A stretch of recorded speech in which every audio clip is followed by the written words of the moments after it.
Welcome to Negative Influence. I am your host, Justin Allen, and today's guest is Chris from Land of the Lonesome. Chris and I talked about a number of things, including creative process, medium format, what our goals are for the future, and managing social media. And we talked about weather, because we're both fucking weather nerds. But anyways, check out the episode, and I hope you stick around. Make sure to like and subscribe, so that way I can hopefully get paid by YouTube one day. But if not, just leave a nice comment. Thank you all so much, and I'll see you soon.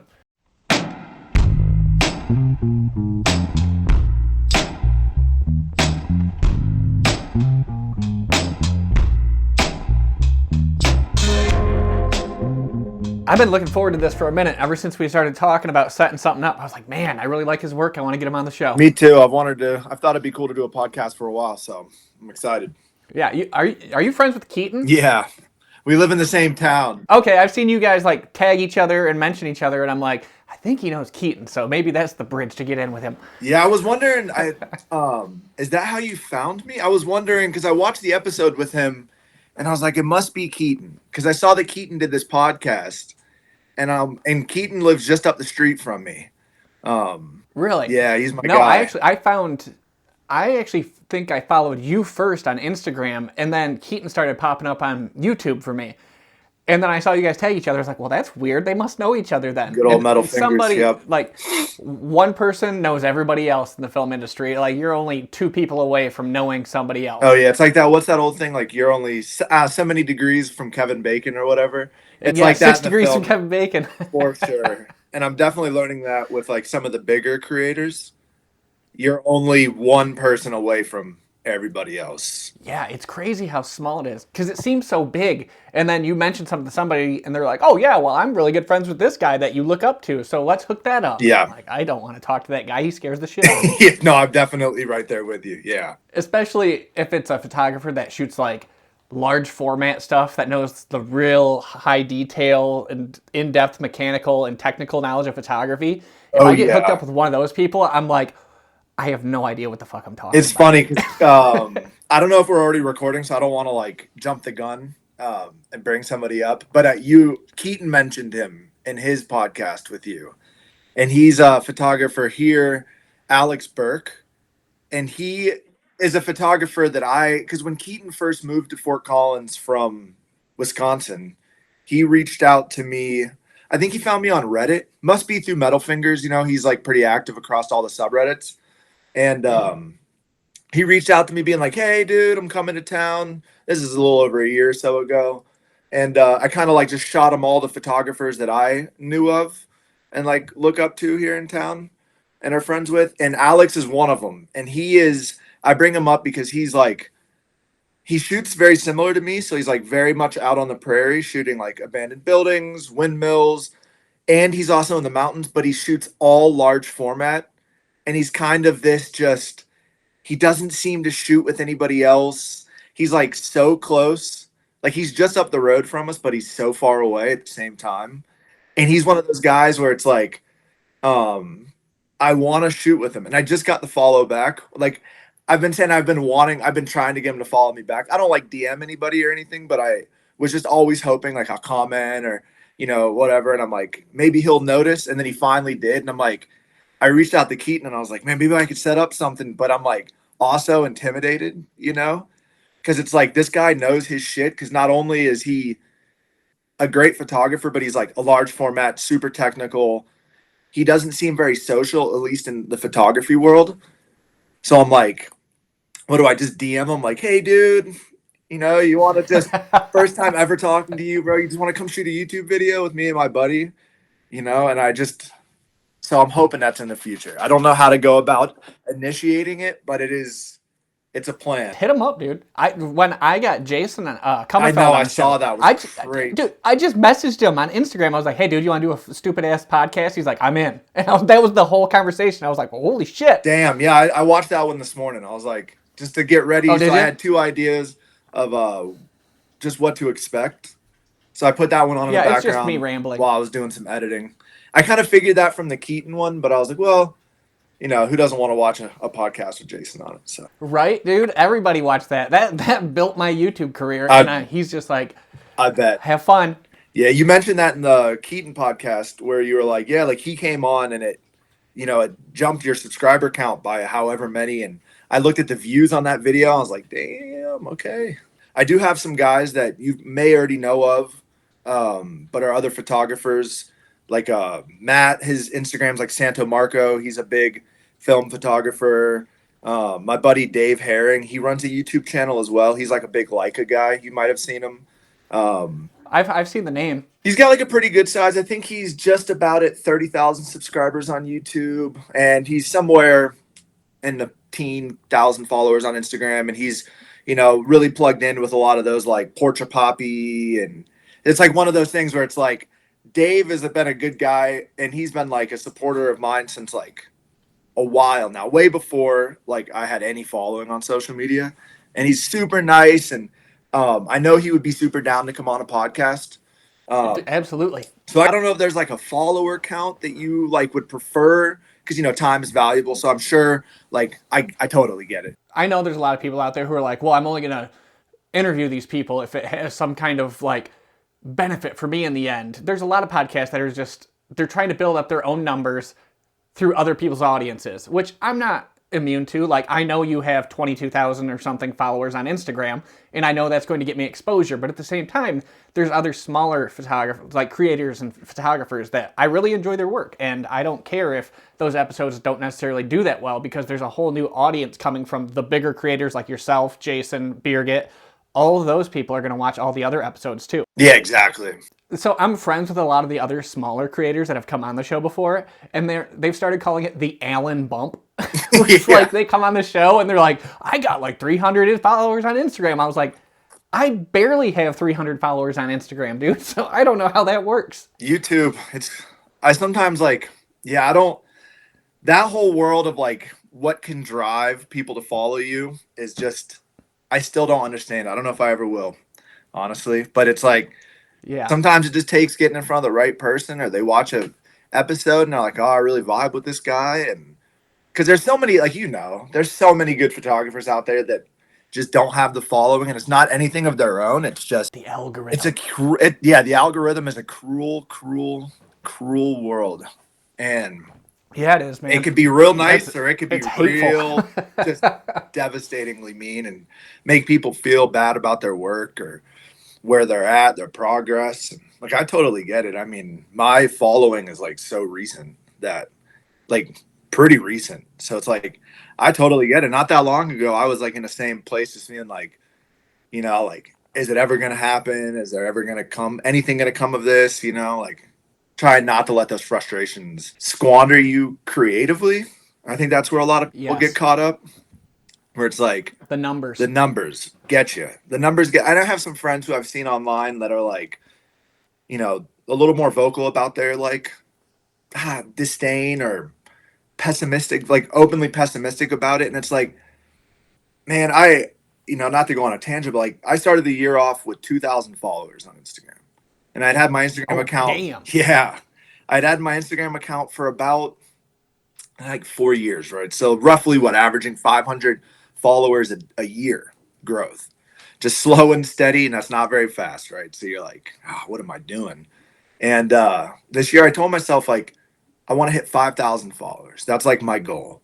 And like, I broke my ankle. Keaton had an ankle injury or a leg injury at the beginning of the year, right?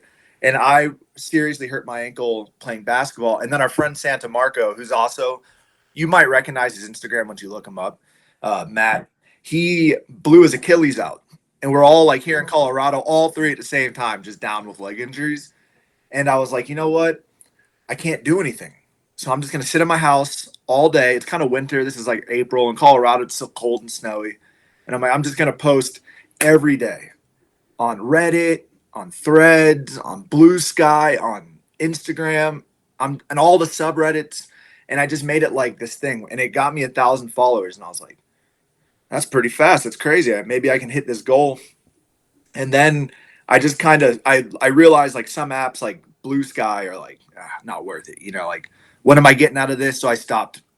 And then Threads is just so easy. Like, I'm so bad with Threads. I just post and then just kind of don't even care. Like, it's just there. It's like Instagram adjacent. So I just like post because why not, but Reddit, like, I tell a lot of photographers and like anybody watching this, like look at Reddit. That was like the app that like made me feel, I don't know how to describe it. Like when I first started posting, like I would post on Instagram and not get a ton of engagement. And then I'd be like, damn.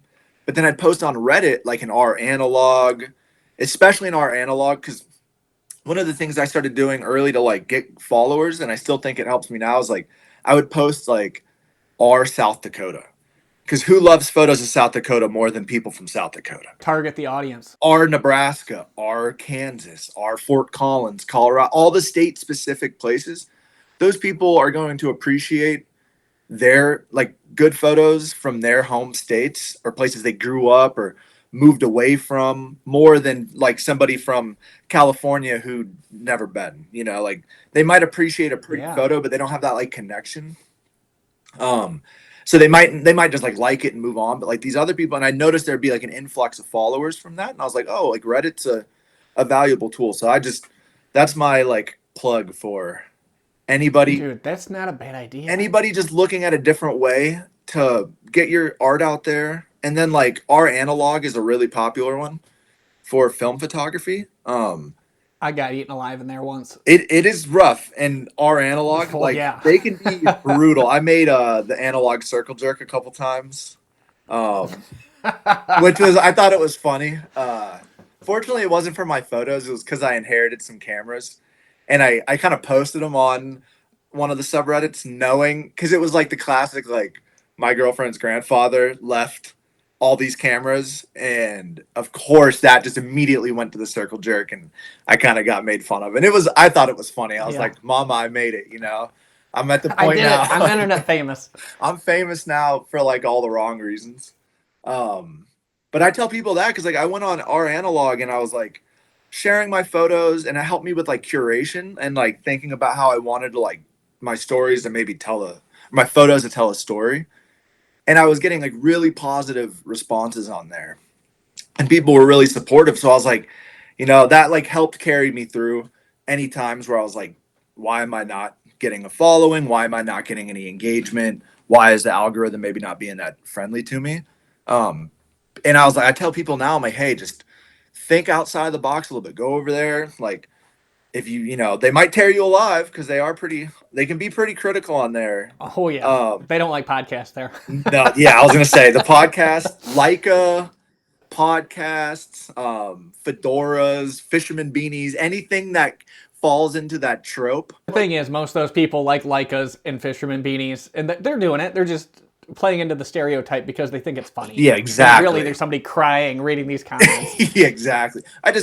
My little plug for anybody listening, like if Instagram's not being the friendliest to you, just maybe look to a Reddit or just engage in there. You can find a lot of people. I've probably out of my following, I would say a few thousand of them have come from Reddit. I've talked about it before, but I've had insanely good luck with Substack. Like Substack for me is what launched this whole thing, and the community that we built I over wanted to there ask is you about that, really so good. I'm curious. Dude, Substack is sweet, man.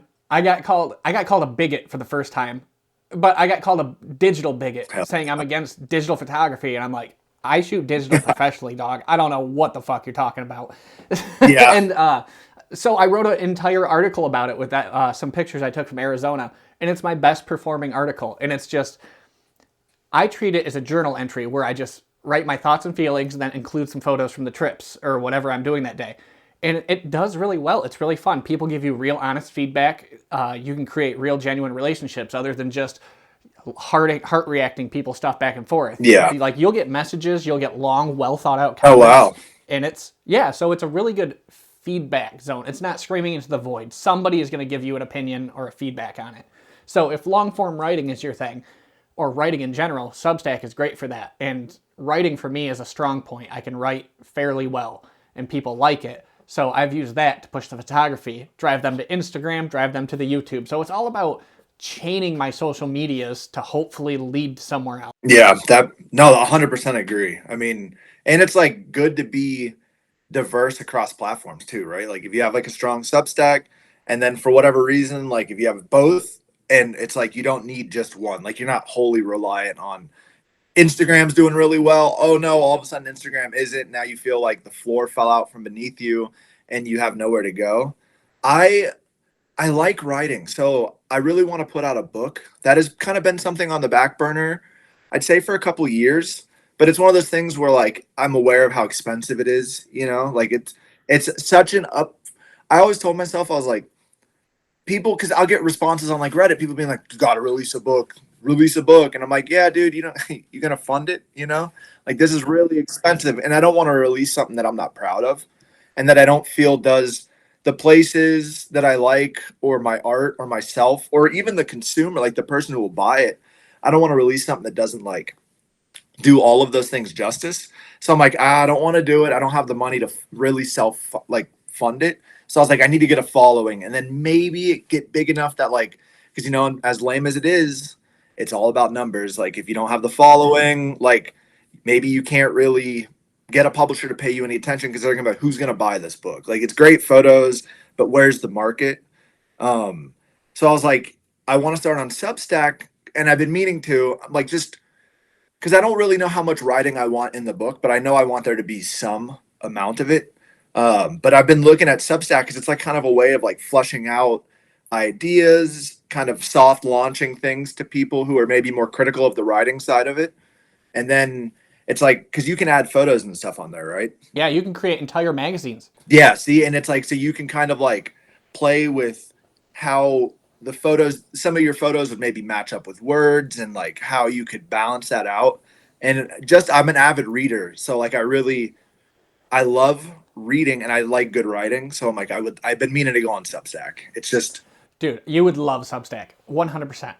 Yeah. After we're done, I'm going to send you my newest article so you can see the kind of stuff I'm doing. yeah, I'm very But curious. I for real treat Substack as a journal and like a place to get the bad thoughts out.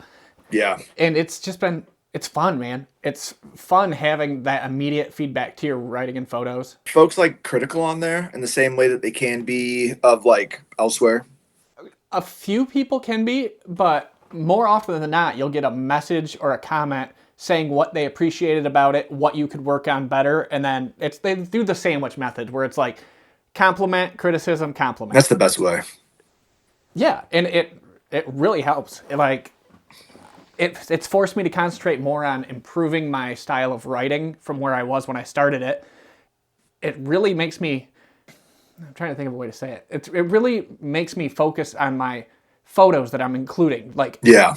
to put these together, the words and photos together, you have to be very self-critical to do that. And because then you can touch on people's emotions through words and photos, which I think is a far more powerful thing than one or the other independently. 100% agree. 100% agree. Yeah, send me that over when we're done because I'm very curious to look through it, see if maybe it's that final just kind of push that gets me to start one and kind of just take my foray into writing a little bit. I think about it I release an article every week. Oh wow. And it's just, yeah. So I know if I release an article on like Monday or Tuesday and then release a podcast episode on Wednesday, that's a good week for me because I release an episode every week unless I'm on vacation. I release an article every week unless I'm on vacation. It's just, I'm very religious about having something out every week, regardless of what that is. Always on the same days. Usually for the podcast is always Wednesdays. Okay. Wednesday mornings. Evenings do not do well. Don't post in evenings. Really? But, it's kind of the same for yeah. Instagram. Like I have like a time frame that if I miss that window, then I'm like, I'll just not post for the day.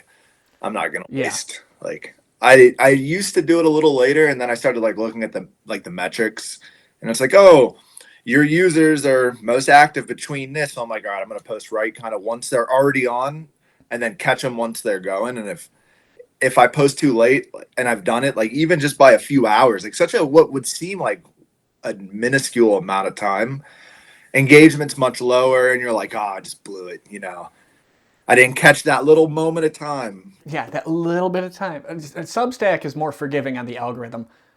YouTube, no. YouTube's Wednesday mornings. But if I post an article at any time midweek, that article is going to do well. The algorithm's going to keep it going as long as it's getting interaction. So it's much more forgiving. I have not figured Instagram out. I don't know what the hell to do with Instagram, but I just use Instagram for staying in contact with people now. Yeah. So even if I'm friends with somebody on Substack, they'll see something they like there and message me on Instagram because Instagram has better messaging.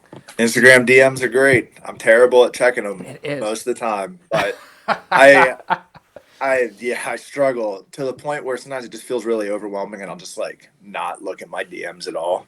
Because it's like one of those things where it's like the goalpost always moves. Say you have X number of DMs, you respond to X number of DMs, X number of them have responded back by the time you're done responding to them, and then it's just like I can't get away from it. Yeah. Um, Dude, your DMs have to be nuts because you have a lot of followers. And I've started getting a ton of messages, and I don't have that many followers on Instagram, but they're coming from everywhere. Every platform I post from leads back to my Instagram. And I'm just like, oh my God, how do people do this? I want to know how people. I'm also right there with you. I'm like, how do people? I think I talked to a friend of mine who worked in social media, like as a career, managing like some other brands' accounts, and I was talking about it, and she was like, "You don't owe people your time," and I think that is like a double-edged sword. That mentality, because I think giving people your time as a creator is like what builds a connection between you and the people who are like supporting you, right? So you're not just like, it's like, how like when you post something on Instagram, you'll get that notification that'll show like X amount of people have like shared your post to their stories or whatever. So I go through and I like respond to all of those to the best of my ability, saying like, hey, thank you, I appreciate it. If they've like put a little note with it, I'll like make a more personalized response. And people really appreciate that. The downside is it also has blown up my DMs even more because it adds more and more DMs. So I really started trying to balance between like the primary and general. And then it's like I feel bad ignoring people because then like because if I respond back, people are like, oh, like I know him, or like we've had little conversations, and they're just more apt to like support you in the long run. And like I know some people who like have bigger followings and aren't as responsive, and I'm like, it not everyone has to be, but like my approach was, I've heard that the algorithm likes you responding. I heard the algorithm likes you being like more active and engaging. So I've tried, and then Instagram punished me twice real quick. Like I had a couple posts go viral, like I think one got like 40,000 likes, and I was like, holy God, like that's a lot of people. I'm responding to comments, and then I got like flagged as like spam. So Instagram like restricted my account, and I immediately Of course they appealed did. it, and they did it like twice in a day, and I'm like, or like within 48 hours they did it twice, and I'm like, what am I supposed to do? Like I'm damned if I do, I'm damned if I don't. If I ignore these people, then I look like I'm not. Like the first thing that Instagram says is like responding to comments within the first 48 hours like helps your engagement. So I'm like, all right, I respond to all the comments, I respond to all the story shares and DMs, and then you guys flag me for it and like threaten Yeah. to They like want you to stop. pay. Yeah, That's what they want. I'm like, come on. They immediately rescinded both of those, but it's like, I think it's that fine line for me of just like, but then I'll do all that and I get overwhelmed in my DMs, and I'm started to miss like messages from people that I'm like actually trying to like talk to. I'm still trying to figure out too how people balance it, how people find that like when to respond, when to just like heart a message and keep it going. Yeah. Dude, I respond to everything on every platform. I respect it. YouTube, TikTok. Do you Dude, respond to TikTok. bad TikTok? I've been meaning to. I hate TikTok, Me but the too. organic reach is insane. To do TikTok. It's like I don't really use it as an app for myself. So I think that's like because I knew that I don't want to just get like stuck scrolling on TikTok. And as I say that, stuck scrolling on Reels. So it's like how much better is it? What I do is I only have TikTok on my laptop. I don't have it installed on my phone. So I'll create a video on my phone, send it to my laptop, edit it, post it from my computer, and then don't worry about having I didn't know you TikTok on could my use phone. TikTok on the web. Oh, that's interesting. Yeah. I'm gonna have to start doing that. Because carousel posts are pretty popular on TikTok. Carousel posts and any bit of personality you can show. If you can put a face to your photos and connect with an audience, dude, I've discovered that people are far more likely to engage. Really? I'm gonna have to try that. Especially on TikTok. Yeah, I'm gonna have to start. I've been meaning to because like I don't know, almost out of a point of like I don't know, stubbornness. When I was like trying to grow my account, I was like, I don't want to fall into like the traps of like, I'm a photographer and I took this picture. Then I wanted to just, I was like, I'm just going to post what I want to post, how I want to post it. And if it happens, it happens. If it doesn't, it doesn't. But now that I'm like growing my following and Keaton's been kind of on me about it, I've wanted to start creating more photos or more video, I should say. And like, but now be able to do some of that stuff and just try to play the game a little bit more. Dude, it's fun once you start it. If you keep it a realistic idea about it, it's fun. You're filming your memories to look back on one day. Do it for yourself, and then you can look back on that, Yeah. or your family can look back on that. But if you're going into it with like, this is a career, you're gonna be real sad real fast. Yeah, I bet. I have a few friends like that who want to like make TikTok their like career, and I'm like, man, it's a hard one. It's a hard one to make any social media like your career. Make it. I mean, it's funny. Like I have 22,000 followers almost now, and it's like nothing's changed. You know, like You don't have brands reaching out yet? no. So I do have. I've been able to like leverage it a bit. So like I'm not gonna like lie and say, but it was nothing that I was reached out to about. I've had a few of those like kind of really questionable brands, you know, like, hey dude, you want to like use my like shitty like off-brand backpack? And I'm like, no, not really. Like, you know, Not really, but I'll have it. like if you want to send it to me, yeah, but I don't want to like go make a bunch of videos and like peddle just shit that I don't like believe in to people. And you're not even gonna pay me just for like your off-brand backpack. Like, here you have a backpack. You know what I mean? Right? Toss me like $100, I'll like mention it. Yeah, like I'll put it on like a picture and I'll tag you in it or something. Maybe I'll make a story out of it. But sometimes they come and they want like a lot for giving you a very little. Now there's some brands that if they came and knocking, and off the top of my head, like just accessory brands, or like obviously if any camera brand, if you're listening, if you're watching this, hit me up. I'll probably work with you if it's in the film world. It's like once you do get a platform, and that was like Keaton's point in particular. Like I just saw him like last weekend. We went down to a photo meetup in Denver, and he was like, "Dude, you got to start doing video because that's like a way better way to kind of start to monetize a following. Because like, yeah, your photos are cool, but like, how do you? Your photos are mostly of nothing, and I don't mean that in a bad way, but it's like wide open, big like landscapes.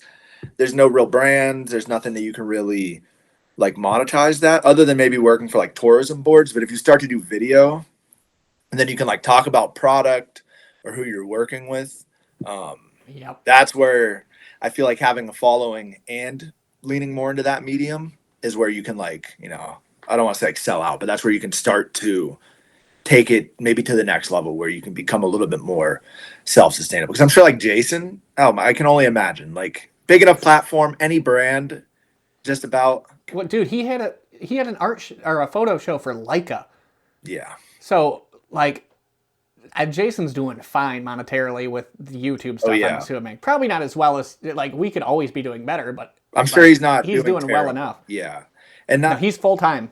Is he? Yeah, that's what I'd assume he's full time at this point.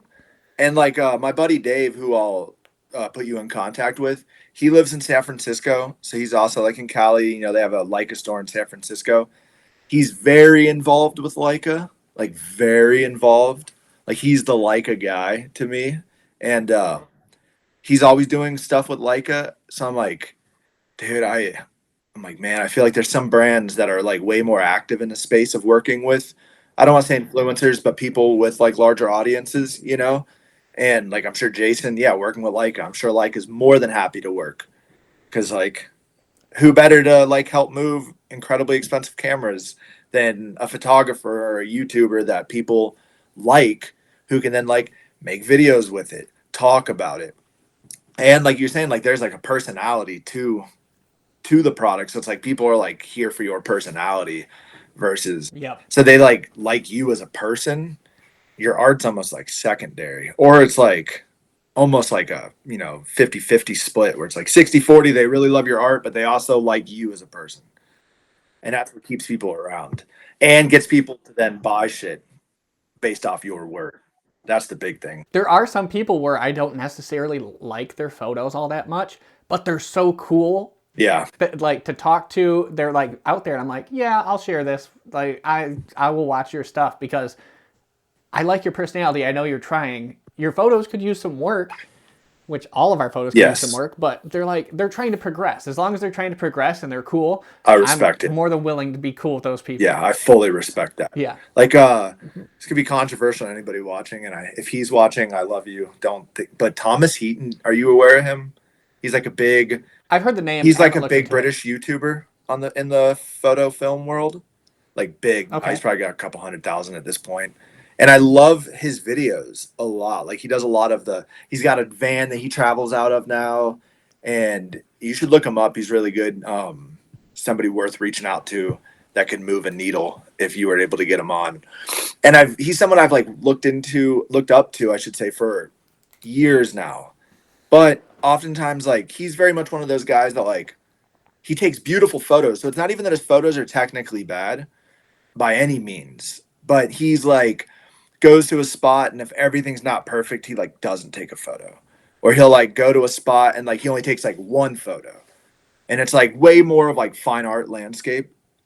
And that's not really like my cup of tea per se. And I'm like, I wouldn't probably have taken his photo, but I like his videos. I like his personality. So I still like watch, even though I've grown away from being as like enamored by his photos personally. But it's like because I like him. And now I've like been watching him for years. It's like I just keep coming back no matter what. He could probably take a picture of just like the side of a wall, and I would still probably watch it. You know what I mean? You're gonna heart react it. Yeah, I'm like, I'll still give you the thumbs up, dude. Shout you out. And he was like one of those ones that like influenced me early on, and still makes me want to have like a van. I'd love to have like a van to just travel around it. Dude, I don't know what it is about photographers and vans. It's the idea of being eternally free on the road is what it is. Yep. And I'm very motivated by travel. Me too. Travel for me is a big inspiration motivator, but I'm trying to be more mindful of trying to appreciate and shoot where I live more, even though it's ungodly boring. Just no landscapes or anything. So it's kind of hard to get in that mindset of not traveling to shoot good photos. Where are you at again? It's a hard thing. I know you're Michigan. What part? I'm in the Thumb, like Lapeer, Okay. just north of Detroit, just east of Flint. You can go up to the UP. Yeah, I've been up there a lot. I should go shoot. I haven't shot a lot of film up there. I shot a lot of digital up there, but I should definitely go shoot some film. But that's going to have to wait because it's cold as shit up there. They're supposed to get like 23 inches of snow. Yeah, I was going to say, you guys, we have a late start to our winter out here. So we've been so mild that I keep forgetting that it's almost December. It's almost like getting into the heart of winter. Yeah. Hey, a winter landscape, though, could be cool. I mean, it's cold. It's a pain in the ass to shoot in the cold. It is. I'm saving 2 rolls of Phoenix 1. Nice. I want to shoot the snow on Phoenix 1 and see what that does. I'd be curious. Because it's discontinued now, so we might as well see what the hell it can do on snow. Yeah, you should. I mean, I know I think you mentioned in the podcast with Keaton how you like know a photographer who just stocked up on a ton of it when it got discontinued because she loves it so much. I think she has a total of 7 or 8 bricks of it right now. Jesus. Yeah, and she's buying more. She's gonna watch this episode and then buy more. Like I'm really good friends with her. She's the one who sent me my Mamiya 645. Wow. Just sent it to me. She liked the show and she liked me, so she sent me the camera. And I was like, "Holy shit! You paid for shipping and everything from Germany." Wow. And damn. Yeah. So she's an awesome camera. A wizard with Phoenix, dude. Really? Her Instagram handle is Only You Film Journal, and her work is insane. I'll have to on look Phoenix, her up. Man. That's awesome. I haven't shot Nuts. it. I've been meaning to, but now that it's discontinued, I'm like, unless I stumble upon some of it, I don't know if I'll get the opportunity, which is unfortunate. I'd be curious to see how it does. I'm like getting out of it now. I have a trip in 2 days. I go, what is today? Tuesday? Monday? Tuesday. I go out of town tomorrow night for a quick little trip down to like the sand dunes in Colorado. Okay. So, and I bought just a bunch of Kodak. Just Kodak Gold 200. It's a simple.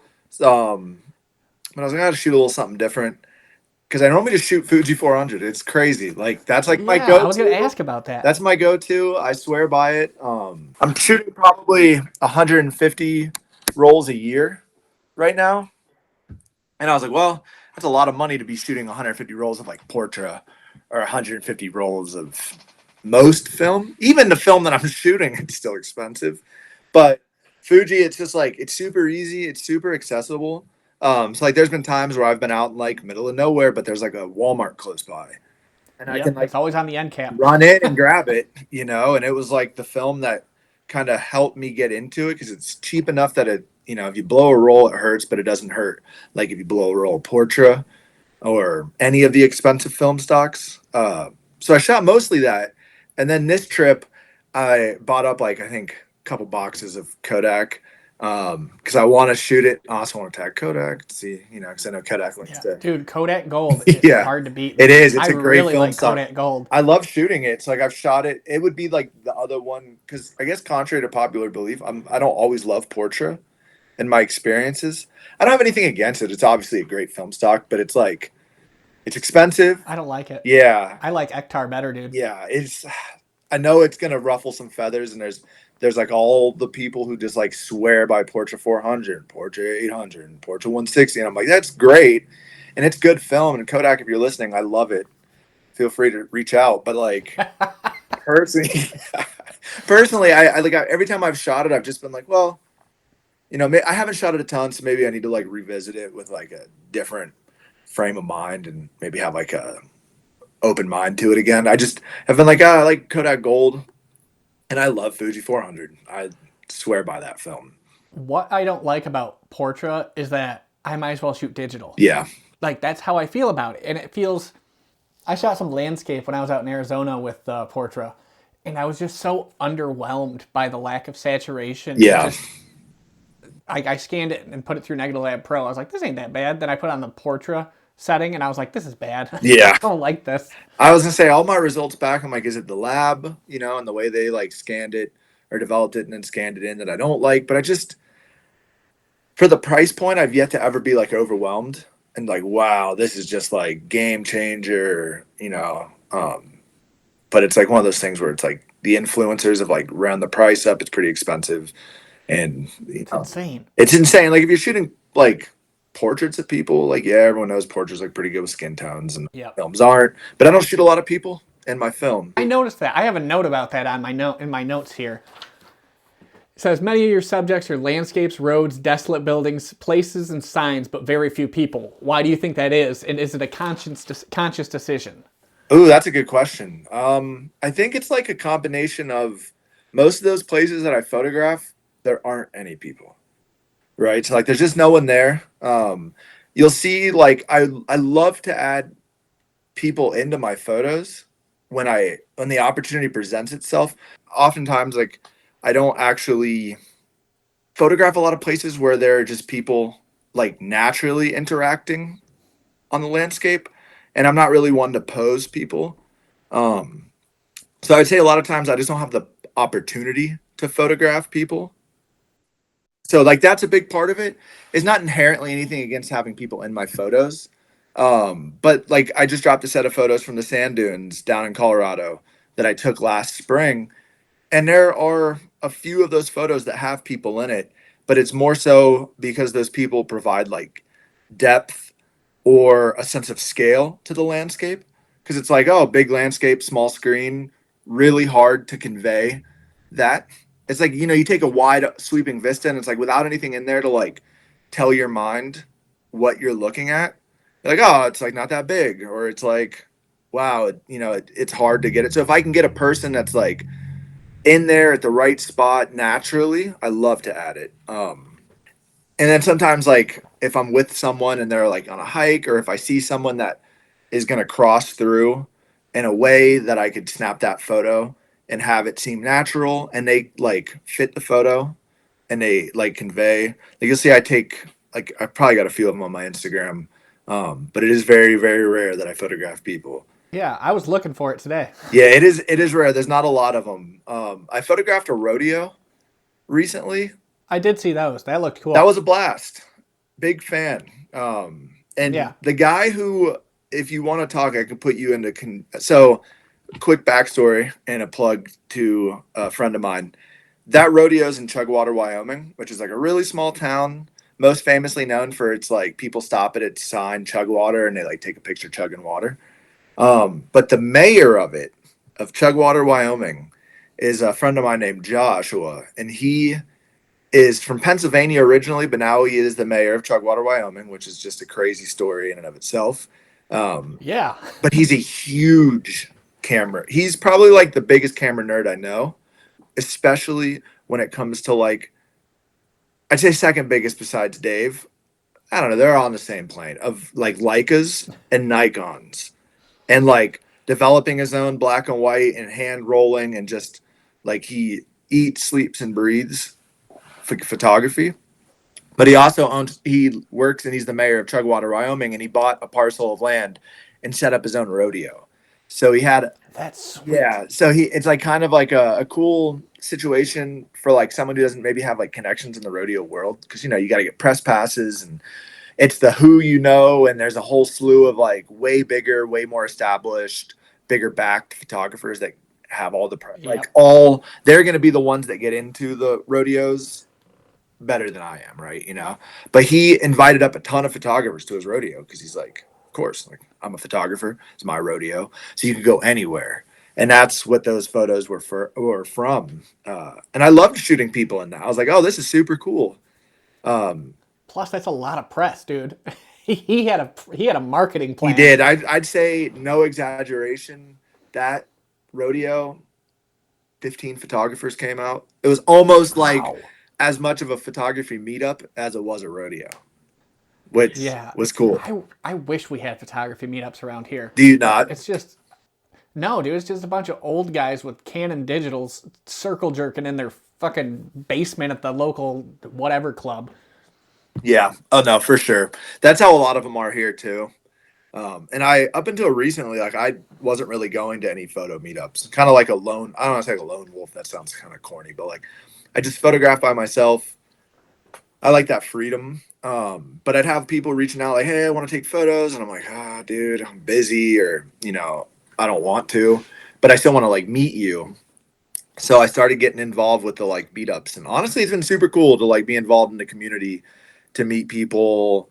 It was an easy way to meet a bunch of people all at once without that like one-on-one pressure. Like, hey, dude, yeah, dude, let's go, and then they're like awkward, or you don't get along. Now all of a sudden, it's like, oh, damn, this kind of sucks. But Yeah, it's an ordeal. yeah, but now it's like if everyone's there and like maybe you don't get along, and this hasn't been the issue, but say you don't get along with someone, then you just like go hang out with other people. You can kind of like feel it. It's almost like speed dating, right? For like Yeah, photographer friends. feeling people out. And I did it back. I set up my own photo meetup. My foray into it was like my own photo meetup that I hosted at this place called the Pawnee Buttes. It's about an hour and a half east of Fort Collins. There's a lot of photos of it on my Instagram, but it's like on a big national grassland. So like I shoot out on the plains, which is crazy because I live in Colorado. I live on the Front Range. The mountains are right behind me as we speak, and everyone out here, obviously, Colorado starts at the Front Range and goes west, right? The other parts of it is West Kansas and Western Nebraska, right? Like just kind of forgotten about. And I go out there to photograph, and there's this big national grassland out there with like a 5 mile trail that takes you down to some buttes, the Pawnee Buttes, and there's camping. So I set up, I wanted to do a meetup, and I thought it'd be really cool to just kind of do it my own way. So I set up a photo meetup camping trip where Dude, that's it sweet. was super cool. Where like I, set it up. I kind of like really marketed it for a while, and I like made a big group chat, and I got people hyped on it, and people like liked my photography, and they wanted to come out to like see the places I've been, and like I marketed it as like a photo hike with camping, and I got this beautiful secluded spot, and I had wanted to do it for a while, but it's like nerve wracking, like kind of almost putting yourself out there because then you host and only two people come, and then like you feel defeated, and then they're like, this guy sucks, he can't pull. um I was very fortunate that I think we had almost 40 people come out. Damn, Yeah, that's crazy. I know. It blew my mind. I am still, to this day, that's the coolest thing I've done with photography because it was so just like, wow, I can't believe like this many people came out, just like because for me, I don't want to say like for me, but like they came out to like my event. And I was blown away because it's an hour and a half to 2 hour drive for everybody. And then I think we had 10 or 11, 12 people camp. So it was like super cool. And then everyone got up for the sunrise. It was like late August and the weather was as cooperative as you could ask for. It like kind of rained a little bit and I was like, oh no. And then it broke and we just had this beautiful late afternoon light across the prairie. And we did this like 5 or 6 mile hike and everyone, so many people met so many people there and like are all now friends and I've seen them all the time at other photo meetups and I've hosted a couple since then that have been like really cool. So I think I'm gonna make that one a yearly reoccurrence. Yeah, dude. Maybe next year I want to do it again at Pawnee, camping, come out for the day, we do a sunset hike, we camp, and then if everyone's feeling it, like nobody wanted to get up for a sunrise hike the next morning. That was kind of I marketed it as it's really a sunset spot, but like there is a shot for the sunrise. But like sunrise came around and we kind of stayed up pretty late the night before because we had a big bonfire. The conditions were good. I brought out a bunch of wood and we just had a fire and people brought their drinks and people brought like s'mores and this one girl brought homemade apple cider and like some whiskey for some like hard apple cider and we cooked up food and we just hung around the campfire and people shot some Astro stuff and then the next morning we woke up and the camp spot has a beautiful sunrise view but everybody was like no fuck that I'm not going to go for a sunrise. Yeah, the sun. Yeah, the right sun now. is great, I can't dude, do cool. that shit. But if you're out next Great. year, come out if you could if you're looking for an excuse to travel. It's a bit of a haul, Dude. but come on out to the meetup, meet a bunch of cool people. I am always looking for an excuse to travel. I just got back last week from Arizona, and I'm already planning another trip that I financially cannot handle I but feel want that. to do. Where in Arizona? We stayed in Williams, but we drove all over, dude. Like we went to the Grand Canyon, we went to Nice. Seligman, Ash Fork. We drove all the way out to Monument Valley. Oh, how did you like was Monument like- Valley? Dude, the sense of scale there is you cannot figure that out. Like Monument Valley and Grand Canyon, Yeah, impossible to photograph. And I saw you just posted I something. did. From I Monument just Valley. I didn't want to like plug it, but I just posted a set from Yeah. when I went there earlier this Yeah. year. Dude, it's insane. Did you take the tour? I didn't do the tour. Well, I drove the road. I didn't do like Okay. a paid tour or anything. Yeah. I just drove down in my own car because I had the clearance for it. I kind of wish I had taken a tour. If I go back, I wouldn't mind like doing a tour. Keaton and my buddy Matthew, we're all talking about doing like a trip of some sort, and I'd love to go back to Monument Valley. Dude, I- it's wild. I want to see it with snow, like covered in snow. Oh my God, I can't even imagine. How much snow do they get there, though? Not a lot. That's the hard part. It was snowing when we left. Was it really? Arizona. It was, yeah. Ugh. It got down to like 39 at night, which I'm used to because I'm Yeah. from Michigan. It's been 39 here for a minute. The weekend, the day we left, the snow bowl got like 13 inches of snow, and that was just south of where we were. But we got no snow in Williams. And I'm like, how the hell does the climate in Arizona work? Because I don't understand this shit at all. It's like here in Colorado, all over the West, those little microclimates can just change on a little bit of elevation will change everything. It's crazy. Yeah. Crazy. One place is snowing and one place is warm. All in the same Right? place. And one thing I discovered is I didn't know Arizona had volcanoes. Like, no clue. None. And then they're like, this is a volcano. I was like, are you shitting me? I didn't know this was here. That's super cool. Is it like an inactive volcano now, I'm guessing? It's not Like extinct. dormant? It's dormant. They said it could explode tomorrow or in 10,000 years. No, wow. They're like, we don't know when this thing is going to go. That's super There hasn't cool. been a lot of activity, but it could. That's I'm super like, cool. What? Dude. They're telling us this as I'm standing in the crater, and I'm like, I don't like this. Yeah, right. Not Like, one bit, dude. with my luck, it's going to go right now. Yeah. Yeah, Make for- I do not have good luck. Make for a sick picture, though. Yeah, I got some good ones on Ektar. Really? Oh, I'm excited to see them. Yeah. There's a... You shoot 35 mostly, don't you? Mostly, yeah. Canon A1, which I've heard you mention. Hell yeah. That's my go-to, dude. Two of them right That's my here. I favorite gotta camera. fix them before I leave. That's my go-to. Like, I swear up and down by the Canon A1. So, like, everything for the most part you see on my Instagram, shot with a Canon A1. Yeah. Swear by him. Which is funny My because favorite camera. there's a camera up there, I think, where I'm pointing, and it's my Leica M3. that I'm going to take it with me. I need to get it cleaned. But I still choose the A1 every time. Dude, I choose the A1 over my A7 IV.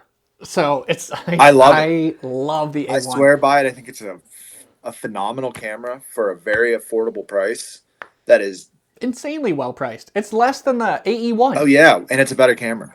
Yeah, way Way better. better. It doesn't have the like silver and black classic, film body look that I think is probably what made the A1, the right amount of influencers, and it has that aesthetic because it's like, oh, it's just a black body. Like, it's not as cool as like the silver and black. Like the one over your shoulder looks like classic film camera.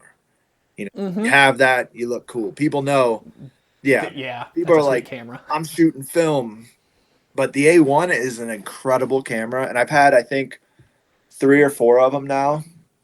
I've never had issues. The light meter's always very accurate, especially once you get like used to it. Like people ask me, how do you meter your photos? And like, yeah, I have like I'll use a phone app. Oftentimes, like now it's very intuitive. I like know I shoot a lot in like bright daylight. And I kind of know like, all right, well, this is gonna be like I shoot a lot at just f11, 500th of a second. F11 and Prey. Yeah, that is my go-to. It just works. It's very good if you have a handle of like lighting and where to put lighting and how to work with it. And then like intuitively you know where on either side, especially as the light gets lower, I'll like meter if I need to. Or if I'm like really or if I'm in a spot that I like really care about the photo, I'll take a couple if I have to. I try to avoid that because that's expensive. But like if I really want a shot, and like this is a shot I can't just replicate, because I do a lot of like storm chasing. So like when I storm chase, I'll reshoot the same shot a bunch of times because I can't necessarily guarantee that. Because even on you meter it correctly, and just for some whatever reason that particular frame sucks. It's Yep. just not right. Something happened in development on that one That frame. one frame. So I'll shoot it 2 times, 3 times, maybe slightly tweak it, maybe shoot. If I'm like, oh, I'll shoot it like f9 or whatever, I'll shoot it f13, depending on what the lighting's like and what my meter says. I'll shoot what I think I should shoot, and then I'll shoot maybe an extra shot or two, like especially if it's a beautiful storm or something that I can't just go right back to that spot. Um, the f11 and 500th of a second is like, to me, that's the money shot. It's crazy. Dude, 1/500th. If I have to go below 1/500th, I start getting nervous. Because, Me like, too. I'm not the steadiest of hands. Yep. So I'm like, high ISO films. Yeah, me too. Please hold still. Nobody bump me. I'm about to. I have a Hasselblad 500 CM that I Yeah. am about to get fixed. So this upcoming year, I want to make more of a foray into medium format. Just I like medium format. It's obviously it's the more professional grade, so like you can print bigger, you have more latitude, and almost kind of as unfortunate as it is, can bring like some legitimacy to you as a photographer too. Like you're shooting medium format, people whether you're trying to like just show off and not feel like an imposter amongst other creators. You're like, oh, I'm shooting medium format too, guys. Like I'm one of you, Yeah, look at me. I'm with yeah, you. like I'm with you, bro. I'm like, I'm cool too. And then if you do work with the brands and they're like, what are you shooting? Well, I'm shooting like a Hasselblad or a Leica, or I'd love them a Mia 7 because all the influencers got me. They do. They I want got one me so bad. so bad. Like Keaton has one, my buddy Matt has one, my buddy Matthew has one. Like they're great cameras. The price tag's crazy. Insane. We've all seen the YouTube videos. I get how lightweight it is. 6x7's awesome. I want one. I do. don't have the money for one, but I want one so I will bad. never pay what they're I asking know. for I now. look at them like periodically on eBay, like hoping to find that they've like just the floor has fallen out from underneath them. It's come back a little bit, I feel like. Maybe a little. It has. It's come down a little. But like a little, we're still talking a Yeah, lot. but that's also like probably bottom of the barrel ones Yeah. that like didn't sell for what they were asking. They're like, well, we'll lower the price because all the good ones are gone. Yeah. And me and you were looking at them like, 2,500 ain't that bad. It only cost twice as much as my first fucking car. Yeah, dude, 20. Yeah, me too. I bought my first car for $1,200. Yeah, me too. Geo Metro, dude. Really? I bought a Ford Bronco for $1,200, dude. Oh, that's a sweet car for $1,200, dude. Perks of being older back when old cars were dirt cheap. And now a Yeah. Bronco at any condition. I'm an old truck guy, so like now a Bronco of any condition to like fucking thousands of dollars. So the cars here rust out so easy because of all the salt and winter and stuff. And they're trying to sell square bodies, rusted out square Oh my bodies god. for so much money, dude. And they're like, I know what I got. I was like, yeah, you have a pile of rust sitting there, Yeah. dude. That frame is gone, man. But if you have one Let it that's go. not We're in rusted Michigan. out though, now that is Yeah. Money, yeah. money. Because I lived in the Northeast for a while. Like I did a tour of the Northeast. I call it. Like I lived in Manhattan. I lived in Boston. I lived upstate New York, and dude, it's the same thing up there. Everything rusts out. So like you don't see very many of them, but when you do, and if they're for sale and they're not clapped out, and you don't walk through the floorboards, and you know they're fetching premiums. Whereas you come out here to the West, and it's like every day, all day, old trucks everywhere. They're Yeah. cheap. You go to any small town, folks are still using them. And I live in bougie Fort Collins, and like every day it's old trucks all the time. Yeah. And they're cheaper. Trucks are the new status symbol, dude. They are. Now it's like cool. Like I have an 89 F-150 and I bought it in Florida and I drove it out here when I moved. And like I grew up with old trucks. I'm an old truck guy. And now it's like cool. Now it's like cool. It's the hip thing to do, dude. It's the hip thing to do, dude. You have a film It's camera. like shooting film. Yeah. Yeah. Yeah. Film camera, get a mustache, get a mullet, get an old pickup truck, get a couple tattoos, dude, and you're like, you're checking all the marks, dude. Yeah, dude. I'm just missing the mullet, but I'm bald, so maybe I can just grow out the back and just have like a skullet going Dude, on. I have a friend who did a Like- skullet. He did like the full God. all the way back, and then he just had like a big old skull on the back. It's kind of sick. I'd curl it, dude. I'd perm the back. You should. That or do like a full head tattoo. I don't know what Yeah, your day oh, job dude. is. Like if they would be open to that. This. Oh shit, there you go. You could do it. Dude, well, I do photo and video editing. Like I shoot family stuff. I edit for a video company. Oh, that's There's a right. I lot of didn't know you did freelance that full stuff, time. but Nice. yeah, I just bounce around. Like it's not great money, but I'm alive. Hey. So, Full head tattoo incoming. well, I already have like the job stopper tattoos on my Dude. knuckles, so might as well go with the head. Me I want to do the neck. Me too. I early on, like I have a ton of tattoos at this point. I just actually got tattooed last night by my buddy before he leaves, but I was telling him it's funny because like I have hand tattoos, but I don't have anything on my fingers, but I have both sides of my neck, the back of my neck, my arms, or everything are covered, right? And I'm like, these fingers are gonna be there. You know, I already have these fingers, but I'm like, if I get these fingers, I'll never get a job again. It's so funny because Right. I'm like, but if a job doesn't hire me, because only, you know, it's just one of those things where I'm like, the job stopper, I can't help but think about it. But then it's like, it's never stopped me yet. Yeah, it's never held me back, not one bit. And I've held like Ever. I've been in charge of multi-million-dollar companies before as like the production manager, and I've had these tattoos the whole time. I've had most of these tattoos since I was 19 years old. It's changing a ton. Like, I feel like the tattoo stigma, like from when, I'm not sure how old you are. I'm 36. Cool, I'm 30. I just turned 34 in October. And like when I first started getting tattoos, like I remember going to a job interview at Bubba Gump Shrimp. I had moved to Denver years ago, and I was like, I just need a job. And I wore long sleeves and didn't have hand tattoos at the time. I just had some on my arms. And they're like, yeah, if you have any visible tattoos, like, don't even bother. And I was like, well, shit, that's me. But now it's like, dude, and that was only like, I don't know, 10, 12 years ago. And now I look at it and it's like, oh, dude, everybody's got them. It's crazy in that decade of time frame, how much it's changed.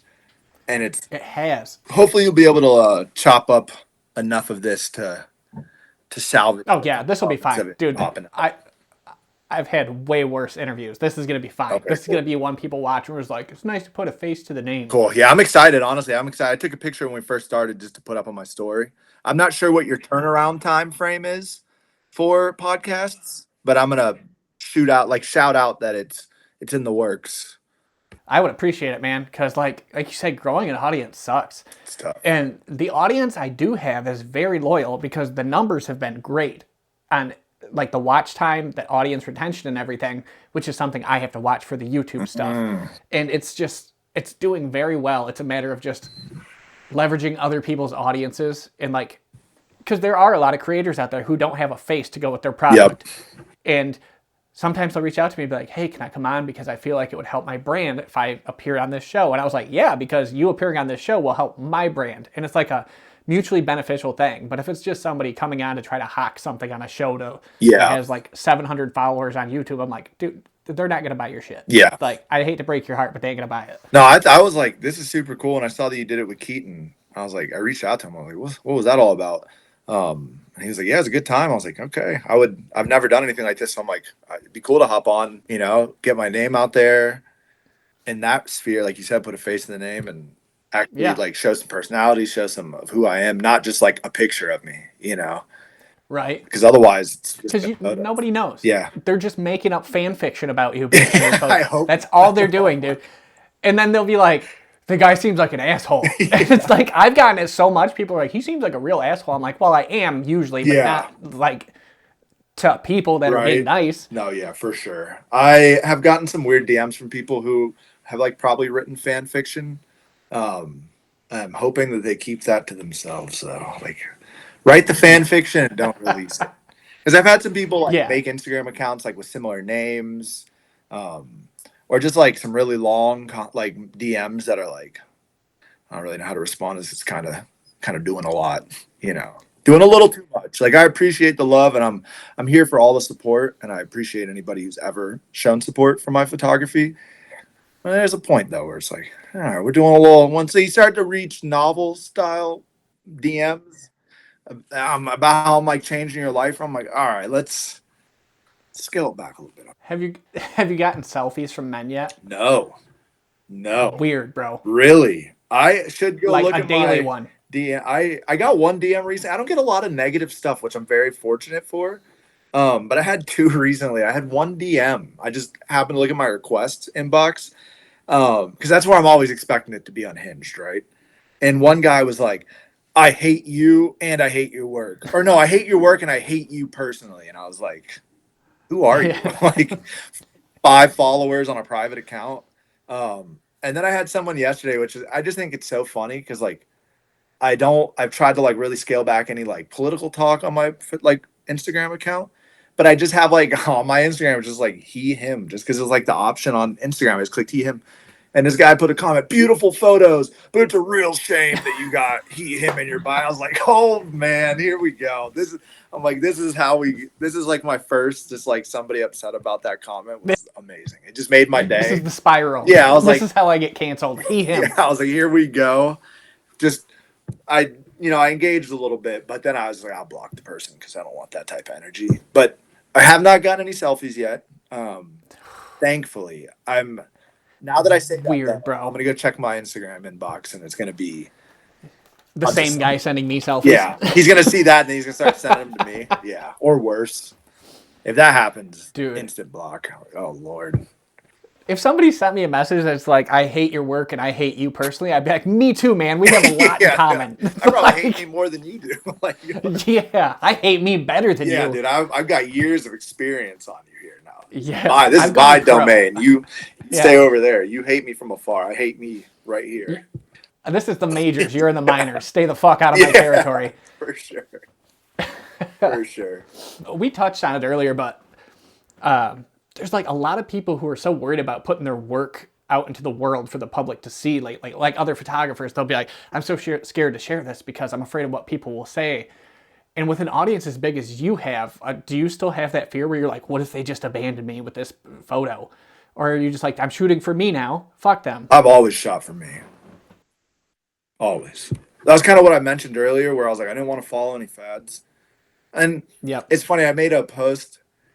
I think when I hit 10,000 followers, I made like a Threads post being like, 10,000 followers. I'm so glad I was able to do it my way. And like didn't follow any trends. And like one of the first comments, this guy was like, says he doesn't follow any trends. And there's a fucking post on my Instagram where it's like the photographer versus the photo. And it was like the one time that I had tried that at that point. I was like, you got me, touche.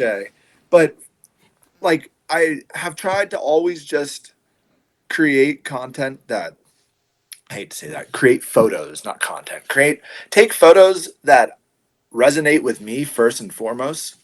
Because I think that's like both important for like finding who you are as a photographer and like finding your style. Like, cause if you're just like chasing whatever you think's gonna like move a needle, and like anybody who's listening, the needle is a goalpost that will move forever. Like the true story. This is a true story. I had reached 1 million views in a month for the first time, and I was like, holy shit, right? And I remember being like, wow, I reached 500,000 views, right?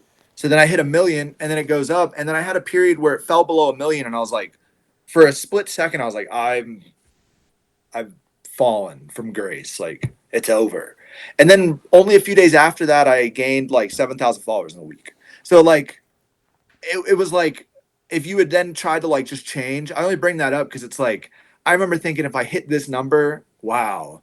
And it's like if you're just like chasing that and it's you're not doing it like for what you want to photograph or the videos or the places or the things that you want to do.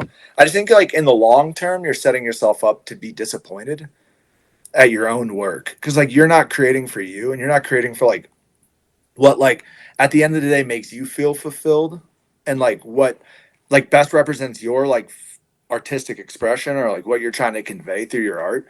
And if I think that's like the most important thing I did early on was I was like, I like shooting in the prairie. I live in Colorado. I could go and just shoot the mountains all day, every day. And sure, that might get some engagement, but it also isn't going to set me apart. And I'm not even saying like I've set myself apart, but just like in a sense that like everybody does that. It's like, yeah, go to Grand Tetons. It's a great place, but everybody does that. So like if you're just going there because like you want to go there and you really want to take those photos, that's important. But if you're just going there because you think like I got to go here because this is what's going to get me the following, and it's probably not because there's 1,000 people that No, shot it will it. not. 1,000 people shot it yesterday. 1,000 people shot it today, tomorrow, a week from now. It's like really hard to then stand apart. So you're going to either be like disappointed when you don't get the engagement you were hoping for from visiting a location that you see other photographers having like success at in Yosemite and the Tetons and Monument Valley and some of the more like in Moab and Utah and all that, some of these like iconic and very photographed locations. And I was just like, I like the prairie. I like big, wide open skies. I'm just going to shoot the things that I want to shoot.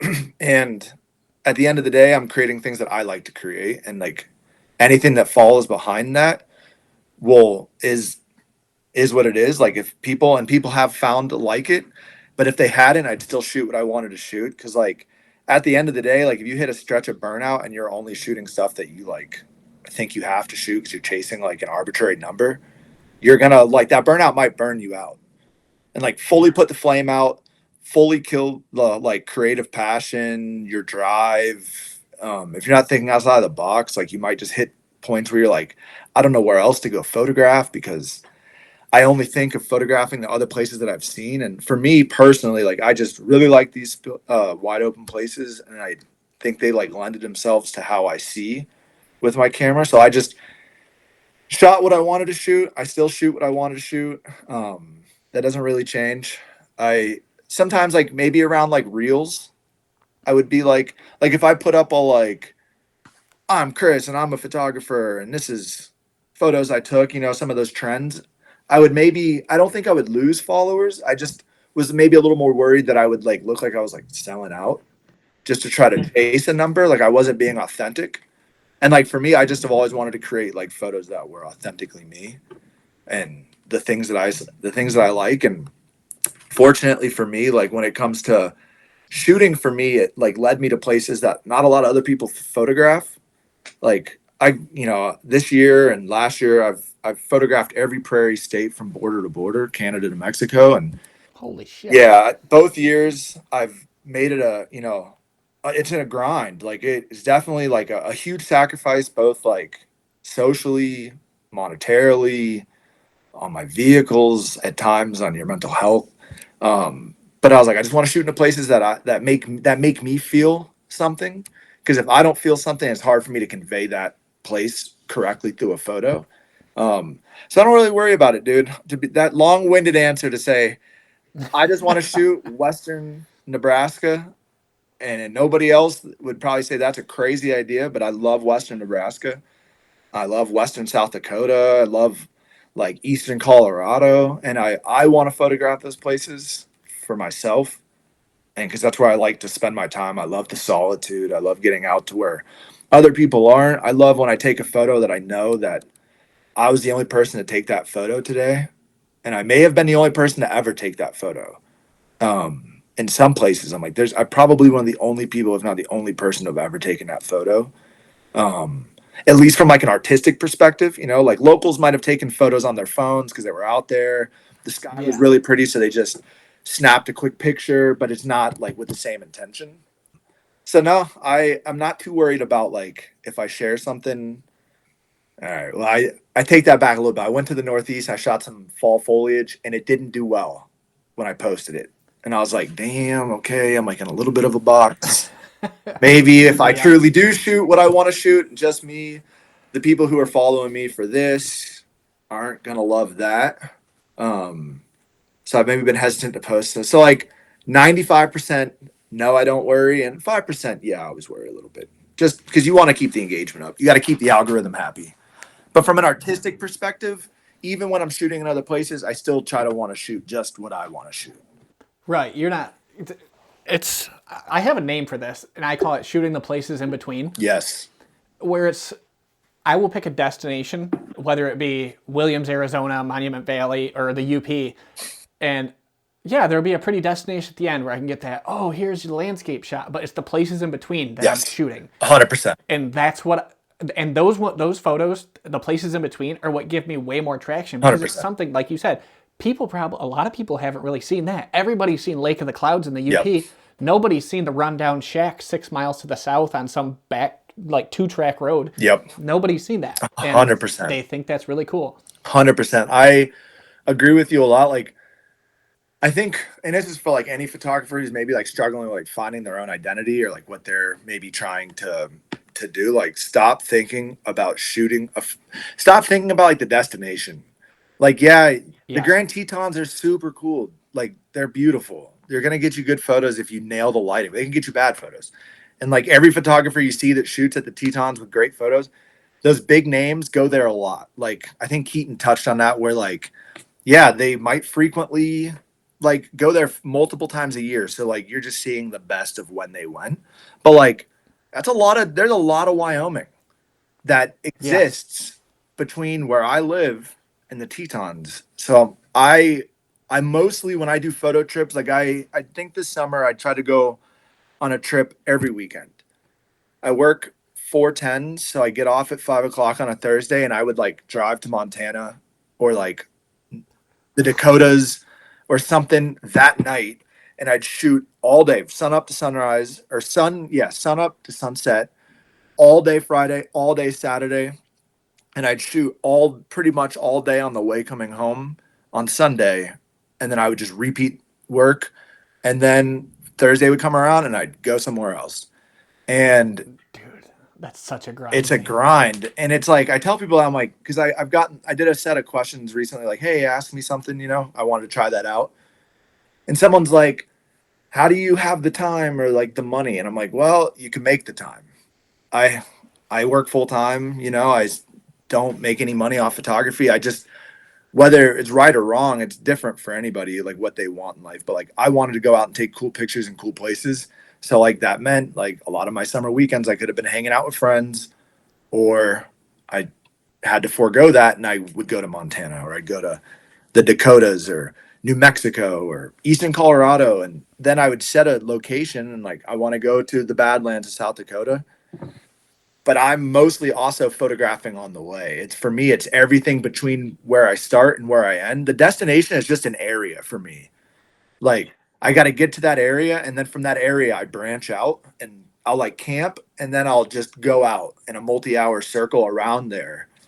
But I'm also photographing the entire time. I'll pull over on the side of any road at any time, whether it's the safest idea or not. I-25, I-70.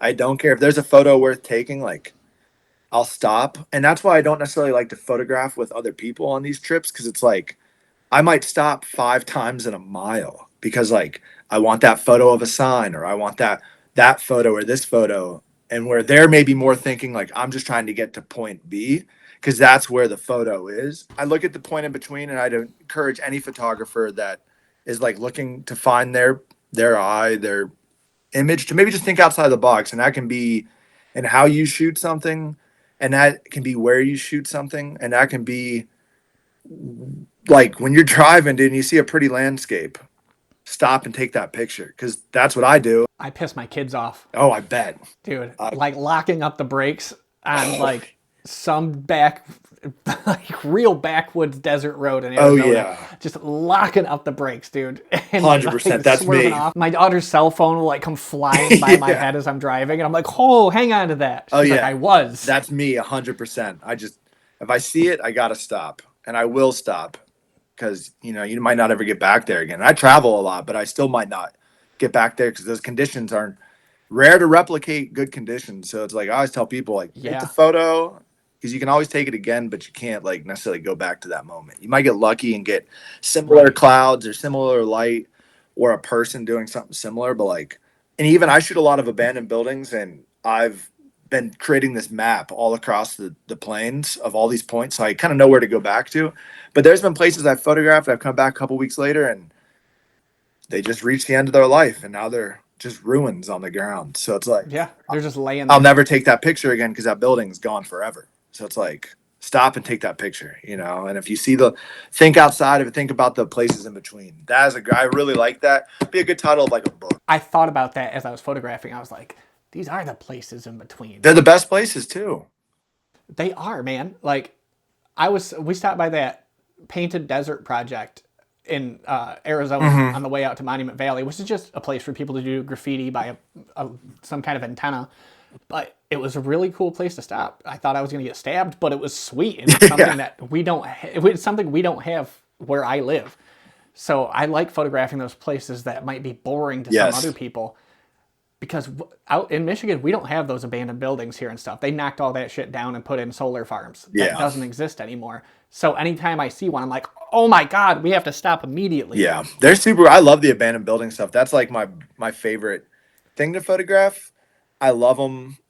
I think they're so interesting and just intriguing and just I don't know. I there's like such a like an air of mystery around them.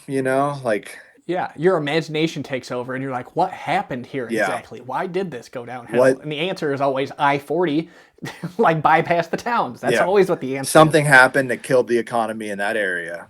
Out here in the Yep. plains, it's we thought we could have a lot more people live out there. The truth is, you just can't survive at the scale that they were trying to farm at, and then so the economy's changed.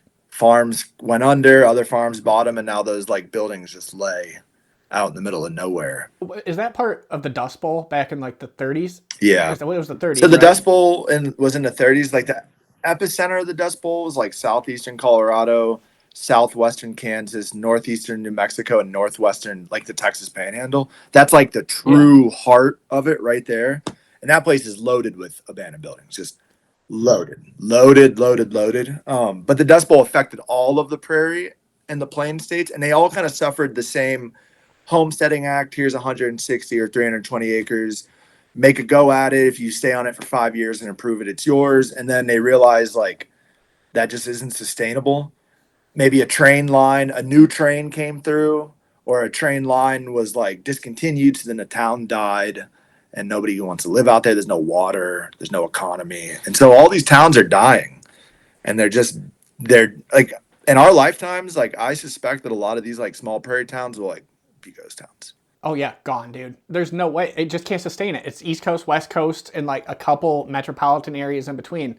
But as far as like anything, like Colorado's doing pretty good. Yeah. Colorado's doing great. But like Eastern Colorado, anything around, yeah, Eastern Colorado, there's not dead. really much out there because it's basically what Kansas. Yeah, it's Is that it's big yeah. ranching, it's big farming, some wind, some solar, some oil, unfortunately in certain And parts, but like storms. and big storms. And it's Yeah, you like get big storms out in Eastern Colorado. huge extremes. Like and I think that's like for me, that's like one of the beauties of the plains and like one of the things that really draws me to it. And I've been drawn to it since I was a little kid in Florida. Like, is that like it's such a land of extremes. Like you either get extreme heat and drought in the summer, you get extreme wind and cold and blizzards and gnarliness in the winter. You get baseball, softball, plus size hail and tornadoes and supercells and craziness during the like spring through the like early spring into the summer and fires and lightning and just isolation and it's amazing. I think it is such a cool place. I love it dearly. It's my favorite part of the country. I believe it. I've been to the Rockies, been to the desert. I love the plains. And it, as me as like a photographer, I love it. I found my vision out there. And now I feel way more like I went back to New York for like a week in October. I was in the Adirondacks. It's beautiful. It's fall. And I found myself feeling like both claustrophobic because it's so tight. I've heard that. Like when I was in New York, I struggled with like all the trees, the tightness, the lack of big horizons, and I just couldn't take Yeah, a you good couldn't photo. see. And even when I'm in the mountains here, I'm like, unless you're up in the tundra, and I really like wide open, big scale stuff where it's like less is more. I really like less is more for me, like as a photographer. There's this guy, James Popsy. I hope I say his Oh last name yeah. correctly. He's one of my favorite photographers. And he said something, I think him and the guy I mentioned earlier, Thomas Heaton, and some other people have, but it's like less is more. So like, and I took that to heart, and like now it's like I want to take out as much as I can from a frame and try to remove as much of it as I can to take a picture. And to me now it's like if I can have as little in the frame as possible, that's like ideal. Like your subject and something to give it context, and everything else is gone. Yeah, and I love to shoot center frame, which is like a big no. Sometimes the super photo nerds that like will come in and be like the rule of thirds, and I'm like, yes, I'm aware. I know the rule of thirds, and I'm using Whip, it. that road looks good going straight down the Yeah, middle. and I'm using the rule of thirds because there's a whole lot of thirds in the frame. I just like to use the middle third of the frame. Like I really like I love shooting abandoned buildings, but I don't necessarily like to shoot them up close. Like I love more so when you can have like the whole frame and the subject's a little set into the frame because it just for me it helps convey scale and it's like this is a big place and it's like bigger than just this house and it's just like to me when I like look at a photo when I'm framing something up like that I like to think of almost being like swallowed by the landscape of these places like it's like so the land was so much bigger than that person and the land won in this case and that person lost, which sucks. But it's like the harsh reality, and it's like for me, the landscape's more of the focus, and the abandoned house is just kind of like a. They both need each other, but it's not the dominant subject for me. It's more so how it interacts like with the landscape around it and the history of. And it just gives a better idea of like because when you're out in these places, it's like holy shit, it's just like feels ever expansive all around you, never ending and it's like when you take a close up of a place, I think it sometimes, and I like that too, and I do it occasionally, but I really like when it's like set into the frame, right in the middle. I agree. So you see that there's a lot of nothing here, there's a lot of nothing there, and there's a lot of nothing in front of it. There's just a lonely house sitting out in the field. And if you jam it all the way to a side, at least in my opinion, like with the rule of thirds, it's like there could be another house just right off to the right of it.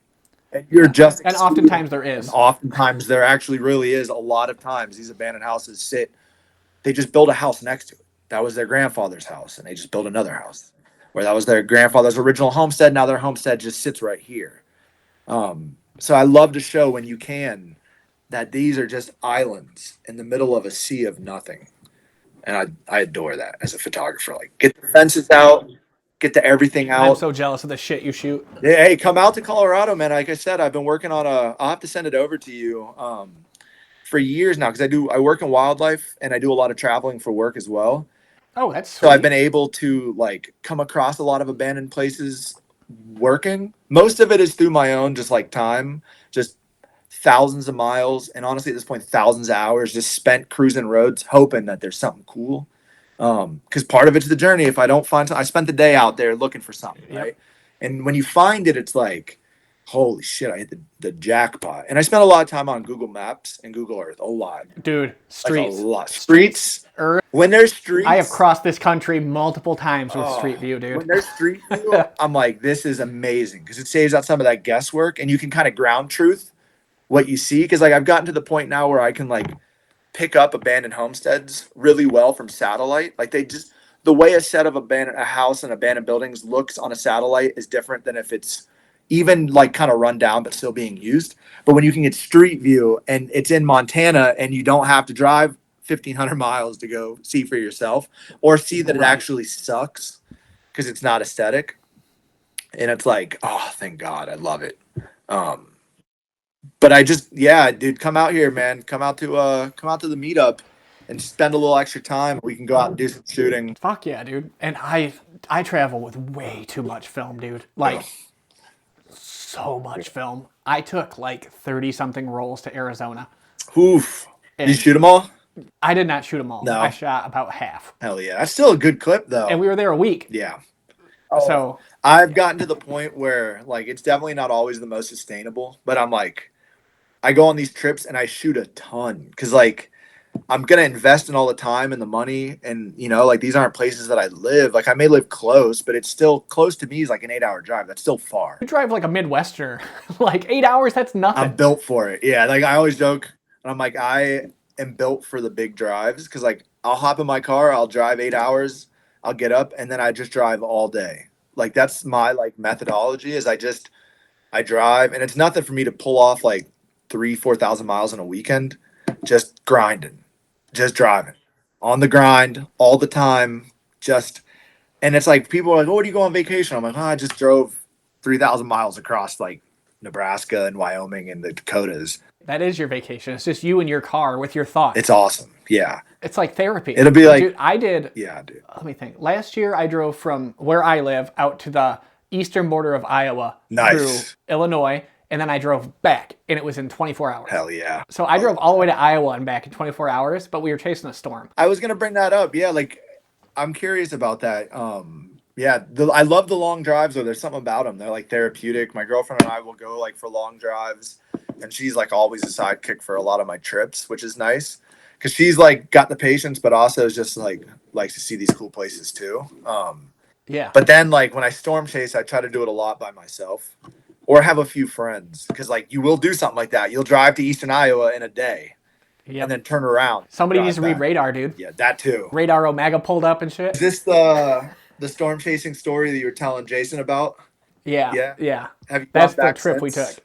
Have you? No, but we haven't been back out since, but we want to go back out in the spring, but we want to hit Oklahoma, Yeah. which means real tornadoes. Yeah. And I'm like, ooh. Iowa I gets don't them know too. about that, dude. Iowa, Yeah. Oklahoma, like I love storm chasing. And I heard you mention, it's funny because I heard you mention to Jason that there's those like YouTube creators that'll make those like EF5 tornado hit this town at June 1st. June 1st, 1947. It's the nocturnal tornado nobody knew about. And like, that's me at 11 o'clock at night, just like, fuck. Dude. Yeah, Down dude. in That's there. me at 3 a.m. Like, what happened in Enderlin? I'm like, dude, I got to know about this tornado that hit Minnesota in the 50s that nobody knew. I have to. Have to. Do you watch Pico's Hank? Yeah, dude. Dude, he's the best chaser, dude. He is probably like, dude, one of my idols. Like, true, just like if I could be anybody, it's Pico's Hank. He is so good. He's him. I really like for like actually like the storm chasers who are like reporting on the ground as it's happening. Connor Croft, Freddie McKinney, Yep. and Aaron Jajak. Those three are really good. Very good. Those are like the big names. I know my shit, I was gonna dude. say, I wow, know my shit about this is storm like chasing. a crossover here because like, are you on Twitter at all? No, I'm not. But I know Max Velocity. Yeah. And Ryan Hall. It's funny because there's like WX Twitter, like the weather Twitter, and those are all like big names in the weather Twitter world, and just the weather world, and that kind of like online. They're always on Max Velocity. They're streaming. Jordan Hall or all these guys are on, either Max Velocity or they're on Ryan Hall, y'all. Ryan Hall, y'all, with the YOLO meters now that it's snow season. The weather world, man, I love weather. I love storm chasing. It is also so full of drama. It's so bad. I love storm chasing. You should come out in the spring. Hit me up. I do it a lot. This upcoming spring, I tried to shoot a tornado on film this year. No luck. No, dude, storm chasing, it's hit or miss. Yeah, I it's a hit crapshoot, dude. I hit some great storms and missed on the tornadoes. Like I was like a half mile from a tornado in the Nebraska Sandhills, but it was at night. Was that massive one that was like that just sat out there and spun forever Okay. and didn't hit It was shit? same storm. So my buddy and I from Fort Collins here, we drove out to northwestern Kansas that day to storm chase because northwestern Kansas was like the spot. And if the cap went, it was going to go crazy. Well, the cap didn't, but it held. And we saw this storm popping up on radar, like just outside of Scottsbluff as we were driving out. And we were kind of in a spot where we could like pivot either way. And we're like, let's stick to our guns. Like, don't jump on the first thing, blip on the radar type of moment. But I remember being like, hey, maybe we should. That storm produces that massive wedge tornado that sits in the sandhills and doesn't move for like ever. We were in northwest Kansas, so it's like this. Like this is the sandhills, this is Kansas. We drove 3 hours from here to there, still got on the storm producing tornadoes into the sandhills. That was one of those we left at like 11 a.m. and I don't think we got back to like 5 a.m. the next morning type of deals. And we caught a nocturnal tornado. It was super cool, beautiful, incredible light show, but we missed the monster wedge. And it's like That was a big tornado. big. Dude. We would have been I watched Connor streaming that. I checked the SPC, the Prediction Center Outlook, every morning when I wake There's a up. 5% today. Yeah, I saw that down by like Alabama, Louisiana, Down in Dixie Alley. Arkansas, maybe. Yeah. Yeah, dude. Man, like late November, December storms, man. Couldn't That's do it when down like there. That's spooky to me. yeah, dude, all those mountains, you can't see it. Mountains, trees, they're all fast moving. That's where those documentaries are like this F5 came through at 50 miles an hour and just tore through the town. Mayfield, man. Dude, horrifying. I had a couple really close calls this year, both with good photogenic tornadoes and with being too close for comfort. But I drove another one of those classic, like I woke up at 7 a.m.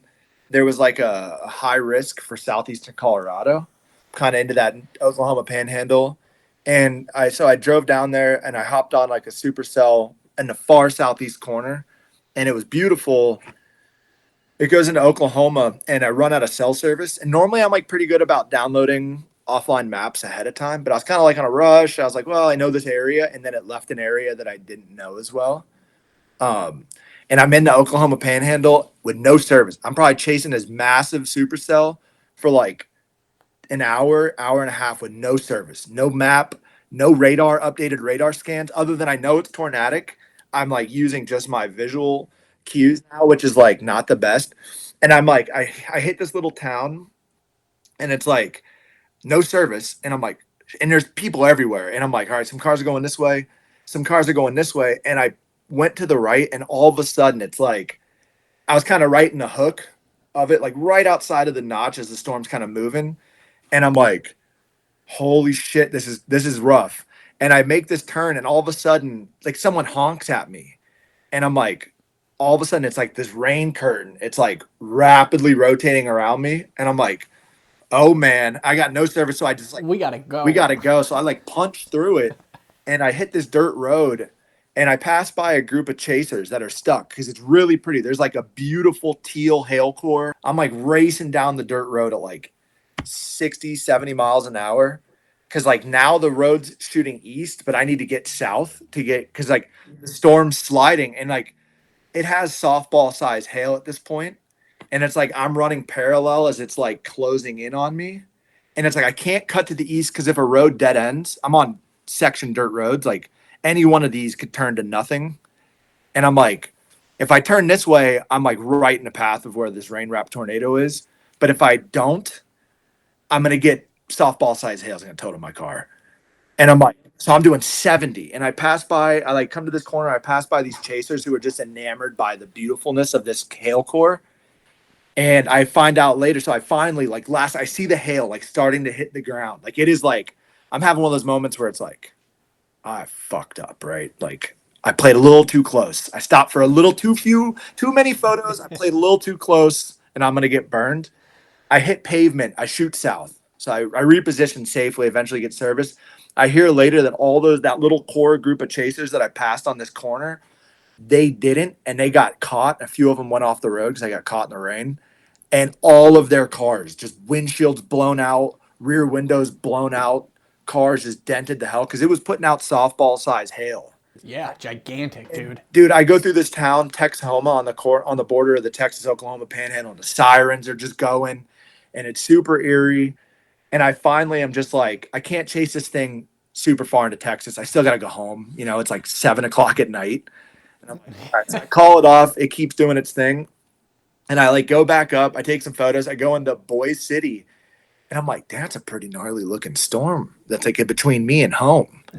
And this new tornadic after dark supercell is like coming in. And this thing has DVD softball size hail. And but you couldn't see anything. Every flash, it's like a monster with a tornado warned. And there's like a tornado on radar, but no one's confirmed it because all the chasers are elsewhere. And you like every flash, I'm like, oh, I think that's it. And dude, I went through and there was like it caused a semi truck accident and a whole bunch of traffic got blocked up on the only highway. No, dude, that's crazy. Like, I would love to chase storms like that because I can ride in the car like a motherfucker. I can sit. I am good at the Dude, sitting come and out. driving. Let's do some And chasing this spring.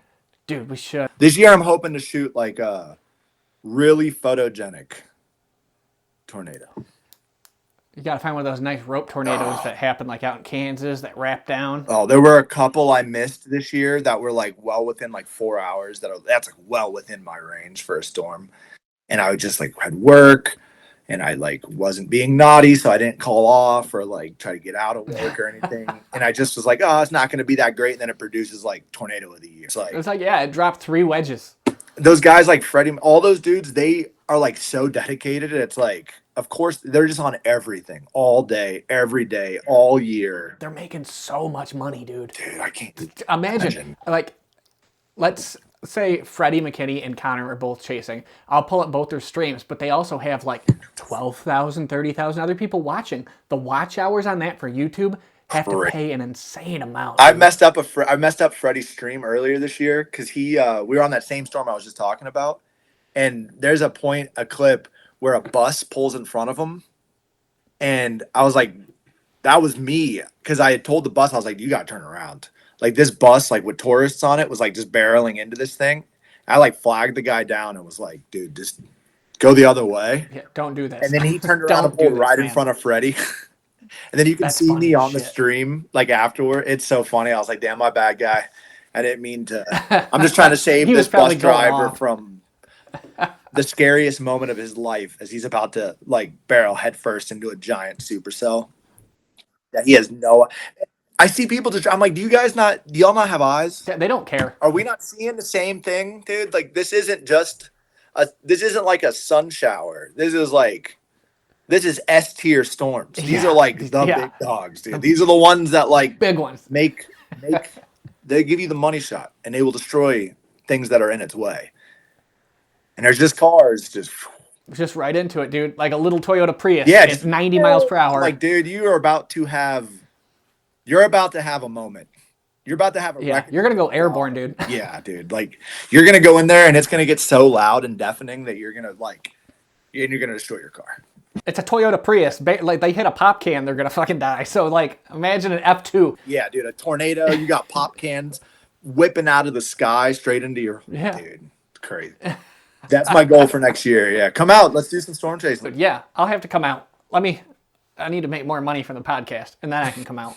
But what can we expect from you in the coming year for 2026 besides storms? Storms, I was going to say, photographing a tornado on film. That was my goal for 2025, and I didn't go through, so I'm going to carry that goal over. I'm currently, if you've anybody's watching or you've seen on Instagram, I've been sharing a lot of postcards from Nebraska, postcards from the San Luis Valley, or today it was postcards from Monument Valley. And that is because I'm about to release a set of physical postcards, 5 postcards to a set for each of those places that are like my 5 favorite photos from Monument Valley, or my 5 favorite photos, especially from Nebraska, from South Dakota, from Kansas. Just as kind of a low barrier to entry way to have a physical product of mine out there on the market. It also gives these people that are like maybe from these states, something cool to buy and like share with either themselves or gift to somebody else as like a, or send out individually, because they'll come in sets of 5 from like in Nebraska, for example, or I'm doing one for the Sand Hills. So that'll be out within, I think I'm going to place that order. I'm working with the company on a little collaboration. So I think I just got an email from them right before I hopped on here. So I'm excited to go see what that's all about. And then I'm setting out 20 sets, 20 individual sets of 5. So a lot of designs for people to hopefully, you know, something that resonates with them. And then next year I'd like to release a zine. That's kind of on my list. Like I wanted to release a book, but a zine's a little bit lower barrier to entry. It's easier to self fund that and not have like, and it's not the same level of like quality requirements or like scale needed to release a book and have it be even remotely profitable, you know? Because you can do Yeah. 100 zines, but 100 books, like that upfront cost is going to be just like, for a good quality book, it's going to be just through the roof. Um, See, I'm going to do a zine. I don't know. I think currently I have some book titles in the works, but I think my zine is just going to be the Land of the Lonesome zine. It's just going to kind of be a little like synopsis, a little just photos that resonate with me. I'm not quite sure what the theme of it is yet, but I want to release that early next year, and that's kind of in the works. So the postcards, that honestly a foray more into medium format with some cameras that I have. My Hasselblad will be busted out more this year, and I want to try to make more of a venture into video. Not necessarily like just the stuff that I mentioned earlier, but I would love to do some maybe longer format. I don't want to say long because I don't know how long, but something maybe a little bit longer than just like a quick reel or a TikTok. But I want to start producing some more of that too, especially on the TikTok front. Yeah. Just kind of enjoy that. Like I told myself I didn't want to because I didn't want that to be why I built an audience.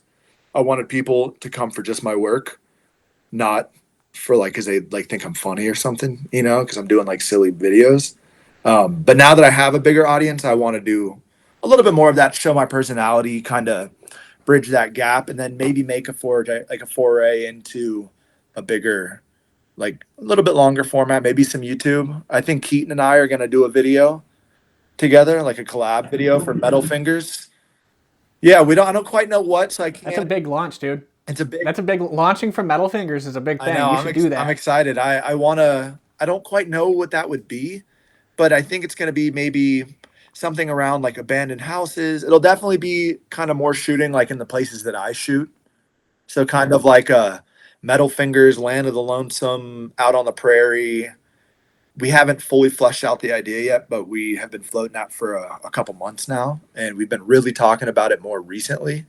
Um, so yeah, that, you know, a little foray into video. I work in wildlife, so I'd also love to do like a little bit more of the like nerdy science side, some like a little bit more educational videos. If I can figure out a way to combine my photography and some video making with like the places that I photograph and like personally love, and how I can maybe meld those together and make something. I don't, that video is like kind of something that I'm like really actually for the first time excited to make that bridge. More podcasts, hopefully, maybe a second visit onto Yeah. here, Oh, dude, a absolutely. Anytime. This revisit. was a fucking blast. But I think you'll do very well on video. I think you have a presence that people will buy into. I think you'll do great at it. You already have like the film photographer YouTube set already behind you, I dude. know I Like had it's to, this built is in. my Yeah, office.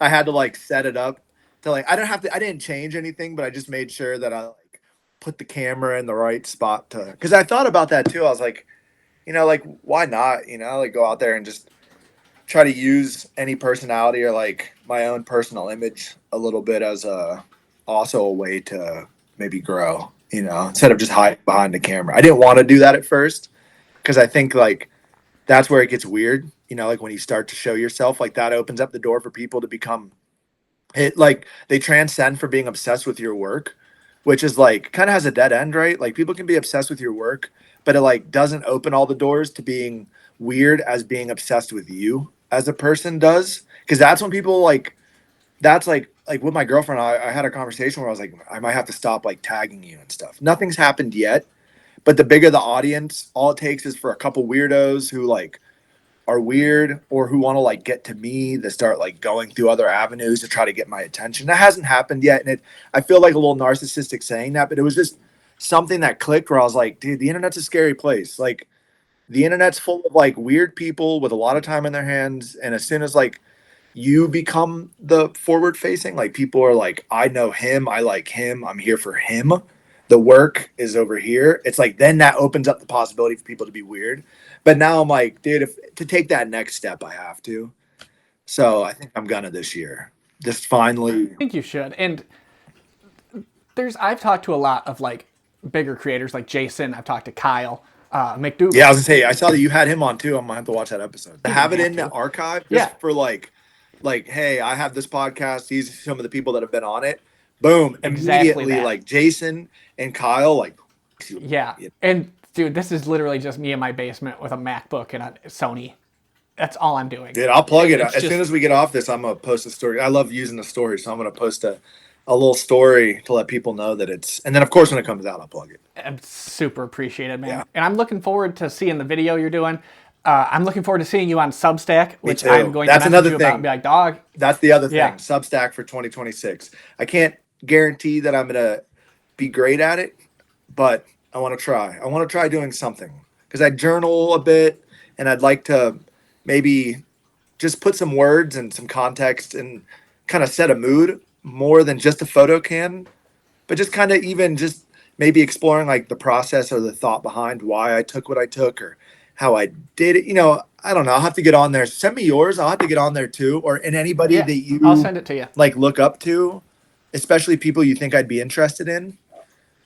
Send that over I'm going to do it right now because I will fucking too. forget. Like, Oh, out of sight, out of I'm mind the kind worst. of I'll be thing, like, dude. yeah, I'll totally do this, and then I like just minds in a thousand. ADHD mind is everywhere, but where it Dude, needs to yeah. be. Yeah, it's. I'm just going to text it to you. I won't send it to you on Instagram, but And if you want, there's a few artists that I like really look up to, as both like I looked up to them now, like I don't know, I'm like I still look up to them, but like now I have like access to them and I'm friends with them. And then there's a couple smaller artists that I like I'm really good friends with that I'm sure would want to come on and just nerd out and talk dude, cameras. yeah, send them my way. I would love Necessarily it. have the big, but like just drop a couple plugs for anybody in the video that's watching if this part makes it. But like Keaton, you already had him. Santa Marco, Matt, he's amazing. Colorado, he shoots trains and landscapes. He's a guy that I looked up to a lot when I first moved here. And as I go to plug everybody, oh no, I thought I lost service. I was like, wow, of course. Oh, you're safe. As I You're go to plug safe. everybody, the internet goes out again. But and my buddy Matthew, he's has a smaller account, but like definitely I think this will be a year where he takes off. And then my buddy Dave Herring in California, look him up. He's a YouTuber. He's got a pretty big, he's like very active on YouTube, very active on, he like runs workshops and does all types of stuff. Super nice guy. He's been very, very generous to me anytime I have like questions about cameras and just showing support to me before I had any sort of following. So I really appreciate him. And I can reach out to those guys and be like, hey, you should go on this podcast.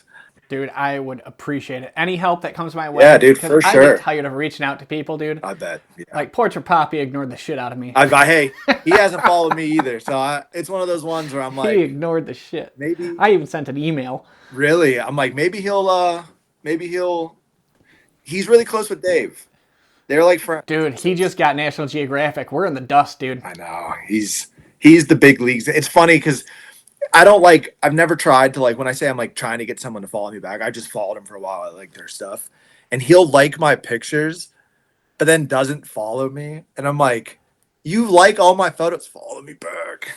Just follow me back. Damn it. Watch, he's going to watch this one episode and he's going to be like, follow. Yeah. And he's going to DM me being like, damn, down bad for my follow, huh? But no, Right? he's another one of those guys, Southwest.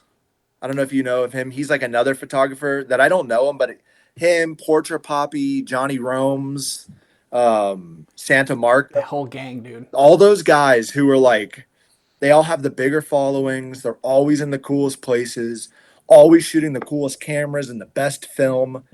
And that's like that crew. Like when I think of them, they're like Jason and like they're all those like American Western film photographer dudes. I'm like, you guys are all so cool. And they're the ones that They gotta be. They're funded by the film deep state or something. they have to be. Yeah, they got like They the have to full be, on dude. Kodak plugs. Leica and them are all hooking them up. It's like my buddy when he got hurt, he got a gift box sent to him of film from Kodak because they're like, "Hey, dude, heard about your injury. Here you go. Like, hope you feel better." And it was like What the 4 fuck would make boxes me of feel better? Portra, 120. Holy shit. Because Dude, I've never bought Portra. I have 15 rolls. Yeah, dude. Never bought it. People send me film now. What? That's awesome. Yeah. See, that's like, I'm not gonna say shit. Yeah. No, but hey, I'll reach out to all the dudes that I know that I think would be interested in being on a podcast. And even like my Yeah, buddy man. who is the mayor of Chugwater. He's like got a smaller account, but he's like probably the biggest photo nerd that I know. Just like he's the guy when he pulls up the photo meets, he's got 4 or 5 cameras on him, hand rolled, bulk rolled, a million rolls. Like Keaton and I asked him because he was at the and he's like a cowboy, mayor of small town Wyoming, but also super photo nerd that listens to Pink Pony Club when he's developing his film. So it's like just this amalgamation.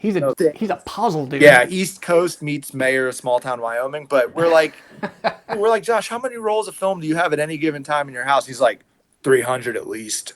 So like he's such a friend of mine. Like I have an M3 that I wanted to test, and he's like, dude, come to the meetup. I'll give you a roll, black and white, and I'll take it home and develop it for you and check. We'll see how it looks because he's like a big Leica guy, and he's like helped me with a bunch of that stuff. So like, I'm sure he would love to come on and just nerd out about like photography and cameras and the creative process and the legends because he like just eats, sleeps, and breathes it. Dude, send him my way. Yeah, I will. I'll reach out to all these guys and be like, hey, you should go on this. It'd be a fun time. Awesome, man. Well, I appreciate you coming on so much. We fought through the internet problems, and I love the work you're doing. I'm looking forward to seeing you on video. I'm looking forward to seeing more from you on Instagram and on Substack. So thank you again so much for coming on. This was an absolute fucking joy. Oh, me too. I appreciate it. Maybe we'll chase some storms together, dude. Yeah, I'm excited. Next year, late next year or early 2027, if you want to have a recap episode, feel free to reach out. Or if anytime you just want to do another one, you have a set, some questions, anything you want to talk about, I'd be more than happy to come back on. Awesome, man. Thanks again so much. And I'm going to let you get back to your day to go yell at your internet provider. Hey, real perfect. Have a good one.